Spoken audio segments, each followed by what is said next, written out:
சொல்லுங்க. எனக்கு நான் யதார்த்தமாக தான் ரோட்டில் போயின்னு இருந்தேன். திடீர்னு எத்தனையோ நாள் போயின்னு இருக்கிறேன். அன்னைக்கு மட்டும் ரொம்ப மனவேதனையோடு போகிறேன். எனக்கு வாடகை அன்னைக்கு கட்டியாலும் நாக்கு ரொம்ப தள்ளி போயிடுச்சு. அதனால் என்ன பண்ணேன், என்னை திடீர்னு கூப்பிட்றாங்க வா அப்படின்னு. இந்த பக்கம் தான் போகிறேன் வரேன், நான் அன்னைக்கு மட்டும் கூப்பிட்றாங்க வான்ட்டு. சரி கேட்டையாவது தொட்டு பார்த்தா கூட எனக்கு நிம்மதியாக இருக்குமோ அப்படின்ற மாதிரி நான் கேட்டாண்ட வந்து நின்று பார்க்குறேன். நீங்கள் பின்னாடி இருந்து கதவை திறந்து விடுப்பான்னு பையன்கிட்ட சொல்கிறீங்க.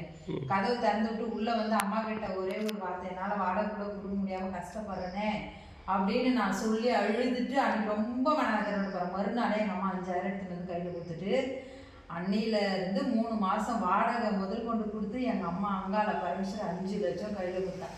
5 லட்சம் மனசார யார் வந்து இவ்வளோ வேண்டிட்டு போகிறாங்களோ 5 லட்சம். அதாவது ஒரு ஒரு ஒரு மாதம் வாடகை கொடுக்க முடியலன்னு நான் வந்து அழுதிங்க. அந்த திருநீர் மட்டும் தான் எடுத்து நம்ம வச்சு விட்டவங்களுக்கு எல்லாம் சரியாகன்னு சொல்லி அனுப்பி விட்டேன். ஸோ 5000 ரூபாய் உங்கள் அம்மா கொடுத்தாங்க. அப்புறம் அதுலேருந்து 10,000 5,000 வாடகை வண்டி டியூ எல்லாம் கட்டி முடிச்சேன். அதுக்கப்புறம் 5 லட்சம் கையில் கொடுத்தாங்க.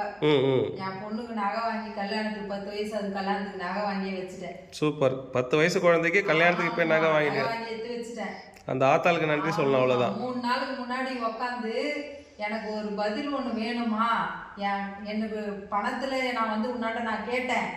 ஆனால் ஒரு சில குடும்ப வாழ்க்கையில இருந்து எனக்கு இந்த மாதிரிலாம் நடக்குது அப்படின்னு நான் கேட்கும் போதும் பத்ரகாளி அம்மாவை காட்டுறாங்க. போ மறுபடியும் நீ அங்க உனக்கான வழி இதுல எப்படி பிறந்துச்சோ அப்படி உனக்கு அங்கான வழி பிறப்போன்னு சொல்லிட்டாங்க.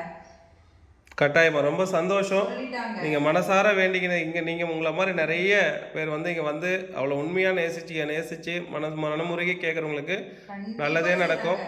100% செய்கிறாங்க. நான் சாட்சி 100% என்னுடைய பண பிரச்சனைக்காக நான் அன்னைக்கு வந்து நின்னேன். இன்னைக்கு 10 பேருக்கு பணம் கொடுத்து நான் உதவி செய்யற மாதிரி ரொம்ப சந்தோஷமா, ரொம்ப சந்தோஷம். என்னோட குடும்ப பிரச்சனைக்காக நான் இன்னைக்கு வந்து நின்னு இருக்கேன். சொல்லுங்கம்மா, என்ன வேண்டதுல அவ மனசுரையே கேட்டுக்கோங்க. கட்டாயமா அவ அதிகபட்சம் 48 நாள்ல உங்களுக்கு வந்து அதை சரி பண்ணி கொடுப்பா. எனக்கு மறுநாளே கிடைச்சது ஐயா. கிடைச்சதா? குடும்ப பிரச்சனை மறுநாளே கிடைச்சது.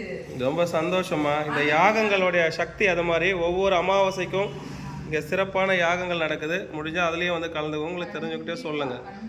யாராக இருந்தாலும் இந்த யாகங்களுக்கு நம்ம காசு வாங்குறது எல்லாமே இலவசமாக தான் பண்ணுறோம். செய்ய வேண்டியது ஒன்றே ஒன்று தான். அந்த 2 மணி நேரம் மனசை கட்டுப்படுத்தி இங்கே உட்காந்து அவ்வளோ மனசார வேண்டிக்கணும். நீங்கள் போகிற வழியில் வந்து பார்த்துட்டு போனீங்க, அதுக்கே 2வது நாளே கொடுக்குறா அப்படின்ற பட்சத்தில் மனமுறைக்கு அவளையே நினச்சிட்டு இருக்கும்போது எல்லா விஷயங்களும் நல்லா தான் நடக்கும். நீங்கள் எங்கேருந்து வரீங்கம்மா? ஆண்டார்குப்பம் முருகன் கோயில் இதில் இருக்கீங்க. ரைட். ரொம்ப சந்தோஷம் நீங்கள் இங்கே வந்ததில். அந்த அம்பாள் வந்து ரொம்பவே மனசு சந்தோஷப்பட்டு உங்களுக்கு கொடுத்துருக்கா. ஒரு நாள் தாங்க வந்தேன். என்னோட தேவை நான் வச்சேன். அந்த தேவை இன்னைக்கு ரொம்ப பூர்த்தியில இருக்கு. இன்னைக்கு 2வது நாள் வந்திருக்கேன். வர சொன்னது அவங்க எனக்கு காட்டுறாங்க. பத்ரகாளி கோயில் அந்த போய் சேருனாங்க. நான் 3 நாள் தாமதிச்சுட்டேன். இன்னைக்கு வந்துட்டு ஆகணுன்ற சூழ்நிலை வந்துட்டேன். ஆனா இன்னைக்கு வச்சிருக்கிற கோரிக்கையை எனக்கு நிறைவேற்றிடுவாங்க. கண்டிப்பா முழுசா நம்புறேன். ரொம்ப சந்தோஷம். ரொம்ப ஓம் சக்தி ஆதிபரா சக்தி. நன்றி.